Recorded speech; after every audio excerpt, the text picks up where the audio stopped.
Horrible end came to one of boxing's greatest champions when Alexis Argüello was found dead with a gunshot wound to his chest on July 1, 2009. Police ruled it suicide. His family screamed murder. The truth remains buried with Nicaragua's beloved boxing hero. This is the story of a man who rose from nothing to become a legend, only to die under the most suspicious circumstances. Alexis Argüello was born on April 19, 1952, in the poorest neighborhood of Managua, Nicaragua. His childhood was marked by tragedy from the very beginning. When Alexis was just 5 years old, his father attempted suicide. This dark moment would cast a shadow over the future champion's entire life. At age 9, young Alexis made a heartbreaking decision. He ran away from home to work on a dairy farm. He wanted to help his family escape their crushing poverty. Before boxing found him, Alexis was a street fighter. He got into brawls constantly. Violence seemed to follow him everywhere. Then at 16, he discovered boxing. This discovery would change his life forever.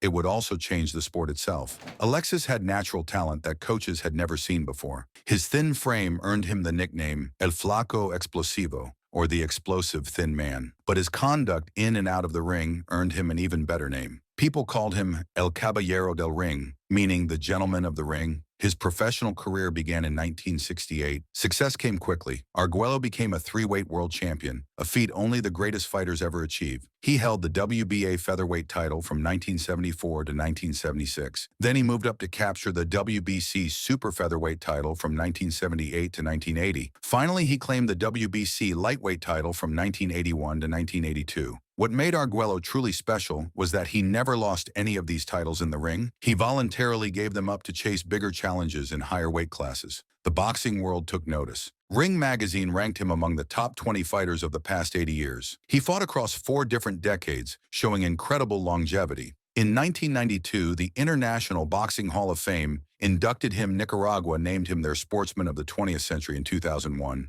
He had become more than just a boxer. He was a national hero. But behind the glory, darkness was growing. After his initial retirement in 1983 at age 31, Argüello struggled badly. The structured world of professional boxing had given his life meaning and purpose. Without it, he felt lost. He attempted multiple comebacks between 1985 and 1995. None brought him the success he craved. Each failure made his depression worse. The real nightmare began after his final retirement. Argüello openly battled depression and drug addiction. He endured what he called wild years of cocaine and alcohol abuse. These substances became his escape from reality. The abuse was so severe that it caused him to become estranged from his own family. The gentle champion, who had been loved by millions, was destroying himself in private. A heart problem diagnosed in 1986 ended any hope of a successful comeback. This removed his last potential source of stability and purpose. The despair grew deeper. Argüello began having suicidal thoughts. In 1985, Sports Illustrated published a disturbing story about him. The article revealed that in 1984, he had seriously considered ending his life. The account described him sitting on a boat with his young son, AJ, crying with a loaded pistol beside him. Only his son's desperate pleas stopped him from pulling the trigger. His personal life was falling apart in other ways, too.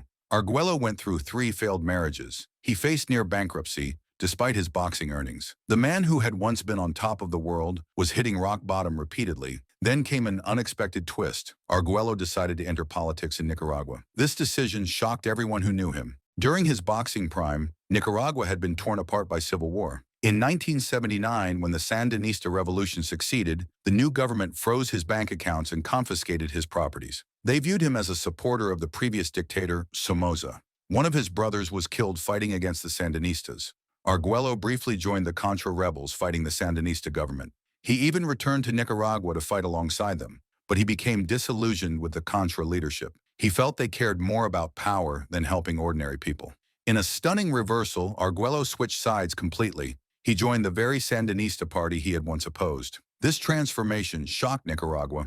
In 2004, he was elected vice mayor of Managua. Then in November 2008, he won the mayor's race with over 50% of the vote. His victory was immediately controversial.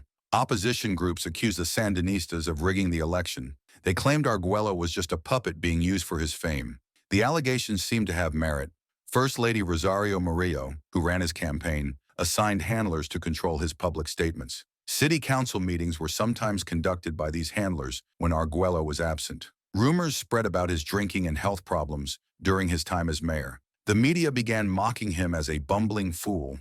For a man who had prided himself on dignity and respect, these attacks were devastating. An alleged suicide note that circulated after his death captured his feelings. It said he was tired of being used and treated like an embarrassing drug addict. Despite the political chaos, Argüello tried to do good work as mayor. He focused on practical improvements like fixing the city's garbage disposal system.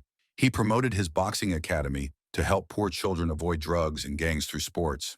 He genuinely wanted to help his people, even if others were manipulating him. Those close to Argüello said he was becoming increasingly unhappy with the Ortega regime. His family claims he was planning to resign and expose the corruption he had witnessed. They believe this decision cost him his life. On July 1, 2009, Alexis Argüello was found dead at his home in Managua. He was 57 years old. A gunshot wound to the chest had killed him. The national police, who were under Sandinista control, quickly ruled it suicide. They said gunpowder residue on his hands proved he had fired the weapon himself. They reported no other signs of violence in the room. Authorities blamed his death on a possible depressive state. His widow Carla publicly accepted the suicide ruling, but his children and other family members rejected it completely. His daughter Dora declared, "I'm convinced they came to kill my father." She demanded an exhumation of his body.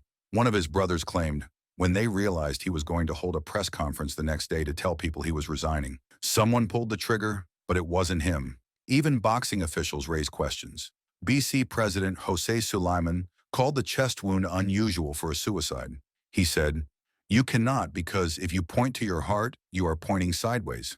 Sulaiman demanded a proper investigation so the world will feel satisfied.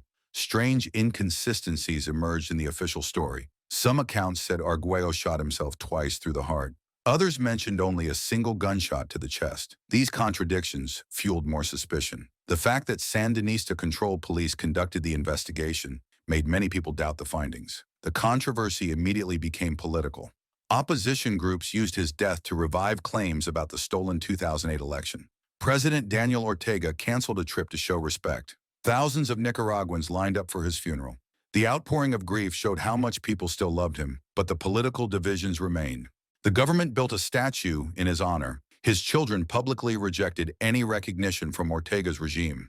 They said they wanted nothing to do with the people they believed had killed their father. Argüello's legacy extends far beyond the controversy surrounding his death. As a boxer, he remains one of the greatest Latin American fighters who ever lived. His nickname, Gentleman of the Ring, captured his character perfectly. He fought with skill, courage, and dignity. He helped establish a boxing academy in Managua that still helps impoverished youth today. He campaigned for athletes' rights. His story serves as both inspiration and warning. It shows how someone can rise from the deepest poverty to achieve greatness. But it also reveals the dangers that fame and politics can bring.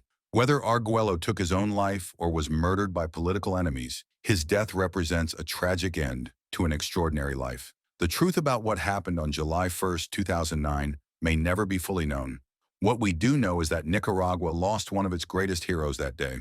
Alexis Argüello deserved better than the circumstances that surrounded his final moments. His memory should be honored for the champion he was, not overshadowed by the mystery of how he died. What do you think really happened to Alexis Argüello? Share your thoughts respectfully in the comments below. If this story moved you, please like this video and subscribe for more boxing history. Let's keep the memory of the Gentleman of the Ring alive through our discussions and shared respect for his incredible legacy.